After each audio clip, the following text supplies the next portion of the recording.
Nikola Tesla was so smart back in the day to the point that even Einstein himself, as soon as the interviewer was asking Einstein, they were like, "How do you feel being the smartest person in the world?" And Einstein was like, "I don't freaking know, go ask Tesla himself." So this Tesla guy, what he used to say, he used to be like, if you're trying to find out the secrets of the universe, then think in terms of like frequencies, vibrations, energy, all that stuff. And the reason why he said that is because if you do actually think just in terms of frequencies and vibrations, it's because like if you look at things like this iron right here that I put in front of the screen, it's like, what is this iron made out of? You could say it's like, if you get down to like the atom, it's just atoms, bro. It's just literally like atoms and that's it. And then if you get down to like the atom, like what's the atom made out of, you'll see that like there's only one single source that this whole thing is made out of, which is basically like tiny strings of energy. And then if you look at everywhere else, like if you look at the wall, the light, the everything, like everything is just made out of tiny strings of energy. That means that everything is made out of one thing. But the only thing is that this one thing, it's vibrating at different frequencies depending on what it is. So for example, it's like these four walls that I'm in right now, the vibration that these four walls are basically vibrating in, it's not that high. It's actually very low. That's why they say like never put yourself in only four walls, because like you'll basically suck the vibration of the walls, so you will become low vibration. So if you're trying to like become a high vibrational being, by the way, you know what that's gonna do for you? Like if you truly do become very high vibrational, what's gonna happen is that when people start seeing you for the first time, they see you, they're just gonna fall in love with you, just because they're gonna be like, this person has something that I feel like I've always known. I've always known them for a long time, but I don't like I can't put a finger on it. And the reason why that is just because they're vibrating at a high frequency. Their emotion is high. So there's actually an emotional chart that I'll put on the screen right now. It goes from low to high. So low is like low vibrational feelings, which is like guilt, shame, or sadness. But the higher you go, the more, like the better the emotion is, like enlightenment or gratitude.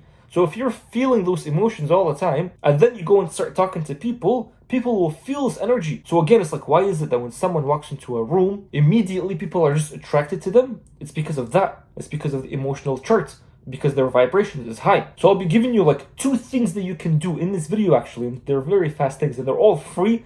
As soon as you do them, you'll notice that like your vibrations are gonna go up a lot higher. And then if they're high, then it's like any problem that you face in your life, any work that you're doing throughout the day, anything that you're just touching, it's all going to be perfect. The problems are going to be so easy, because at this point it's like you're coming into the work, you're coming into the world from like a high vibration. And then once you come into the world with a high vibration, automatically it's like anything that you do is just going to be perfect. So the very first thing that you should do, and then once you do it, your vibration is going to go high, is this thing that we call dhikr.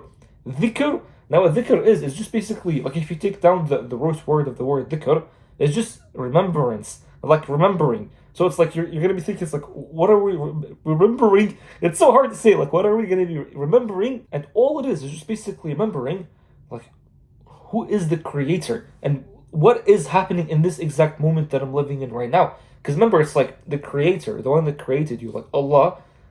You're only going to be able to find Allah in the present moment, and that's it. You won't be able to find Allah like in the past or in the future. Allah's only here right now. So it's like if you're trying to experience who Allah is, you can only experience who Allah is in this exact moment right now. So then right now, if you're going to be doing dhikr, then you're remembering Allah in this exact moment right now. And by the way, there's an ayah in the Quran actually that says that everything in the world is doing tasbih to Allah. Back in the day when I used to hear that, I used to be like, how are they doing tasbih? Nowadays, when you're studying quantum physics and you're studying like all these things like the atom or the tiny strings of energy, you would see that, dang bro, like this is actually real.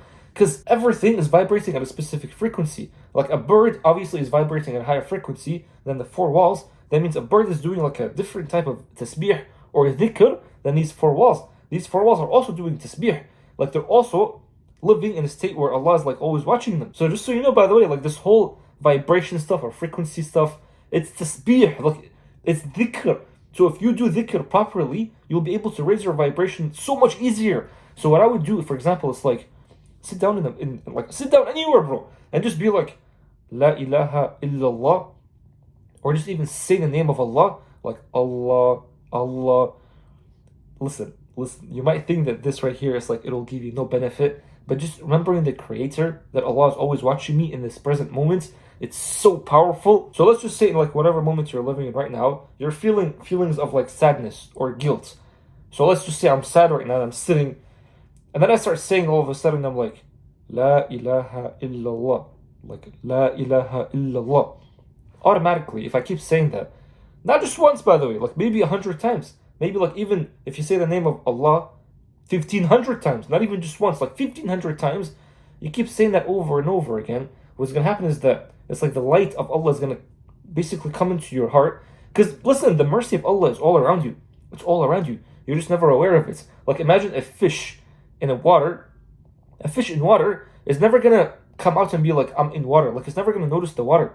And that's the same thing with you. It's like you're always swimming in the mercy of Allah. So you're always in it, but you never realize that it's always here. So once you start doing the dhikr, you're coming back into that. So if I keep saying Allah, Allah, and I'm coming back into that, and I'm realizing that the mercy of Allah is always here, it never left me, it's just my awareness is just so low that I'm just never aware of it. What's going to happen is that your awareness is going to start expanding, and then once it starts expanding, your vibration is going to go up a lot higher. So you'll go from like sadness, and then you'll keep going up the chart. So eventually you'll reach enlightenment, or you'll reach, like, for example, gratitude. And so while you're doing this, right, while you're doing the whole dhikr, it's very important to keep your attention on your breath. Now listen, a lot of you guys are going to be thinking it's like, breath, why is breath important? What's the point of keeping my attention on the breath? Here's why. First of all, is that when you keep your attention on the breath, you're not thinking of the past, and then you're not thinking of the future. You're only thinking of the now, because why? Your breath is only found in the now. It's only found right here. Bro, it's like when I'm breathing and I'm focusing on the breath. I'm not going to be thinking of like tomorrow or yesterday or what happened a few days ago and all that stuff. I'm only thinking of right now, and that's it. So this is the first thing. The second thing is that breath itself is life, right? Like even in the Quran it says that we breathed into the human from our own spirits. So breath in of itself is life. Without breath, it's just a body. There's no life in it. So what that means is that your breath automatically is like connected to Allah. Automatically your breath is doing tasbih to Allah. So that once you put your awareness onto this thing that's always connected to Allah, like you get back into the present, and this in of itself is dhikr. Now what's really beautiful is that even like biologically, the lungs are they're very close to the heart. So when you are like being aware of the breath, automatically your heart is going to be affected, because you're being aware of the thing that's like affecting the heart before, like as soon as it comes down. Do you know what I mean? So then throughout the day, if you're doing anything and you're only focusing on your breath, like you're doing work, but you're just focused on the breath, you'll notice that your vibration, like your emotional chart, is going to go up a lot easier. And automatically you'll just have a lot more energy naturally too. So anyway, this is the first thing, which is dhikr. And by the way, there's like so many forms of dhikr that a lot of people don't even know. Like for example, when you sit down and you're just being aware of the thoughts that are happening in your mind, and then you're realizing that these thoughts are not me, I'm just the one that's watching them, that in of itself is a form of dhikr. Tasbih is a form of dhikr, like saying things like subhanallah or like la ilaha illallah. That is a form of dhikr. Like being aware of the breath in of itself is a form of dhikr, because you're being aware of life itself. And then also when you're sitting down and you're just using your mind to be thinking of the creation of Allah, like you're using your mind to be thinking of, for example, this table, like I'm thinking of this table, it's like the atom in of itself is doing dhikr to Allah, is doing tasbih to Allah. Or like when you just look at the sky and you're like, how is it possible that the sky is made like so huge, so big, but there's no pillars that are holding it? Who is the one that's holding the sky? Just being deep in these thoughts of the creation of Allah is important. Like that in of itself is a form of dhikr. So anyway, this is the first one, which is dhikr. The second one, to raise your vibration, to go up the emotional chart, listen, go out into the world and just surround yourself in nature. Listen, nature, like just by itself, nature, it's doing dhikr to Allah. Once again, it's like we go back to dhikr. Trees, the sky, the wind, the water, the sand, all of it, they're all doing dhikr to Allah. And so if you're connected to nature, you'll notice that there is a higher vibration than when you're just sitting down, surrounded by four walls. I don't know how, because it's like, you think about it, right? These four walls, where are they made from? They're made by nature. Although like nature is more connected, it's like it has a higher vibrational frequency than the walls. And I think the reason why that is because nature is like in its raw form. It's like it's still connected to light, but this is like modified. So when you go back to the light, to the source, immediately your vibration goes up a lot higher. So every morning, what I'm trying to do, even me, bro, every morning I would try to like just go out into the world and just surround yourself in nature. Just walk in nature. Like if you have water next to your house, go like surround yourself next to this water, like trees, bro, grass. Go touch grass. And also if you're living in, like, for example, Dubai or like the Middle East, the sand itself is beautiful. Like the sand itself is equivalent to like the forest here in Canada. By the way, I am back in Canada if you haven't noticed. Like you see my background is the old background. But this is the second thing. Just surround yourself in nature. And what you'll notice is that automatically you just start becoming in the same vibration as the nature itself. So nature is usually always it's in a high vibration. So then when you're surrounded by that, you become that. So bro, this video was so simple. 2 things that are gonna make you increase your vibrational frequency. Once you do them, any problem that you tackle, anything that you do is going to be good, because at this point you're coming into the work from a high vibration. So much so to the point that when people see you, they'll feel it. They'll know that, like they'll feel that this person has a high vibration, and then they'll want to be around this person. Otherwise, like, have you noticed though, like you never want to be around people that are always depressed just because they depress you too?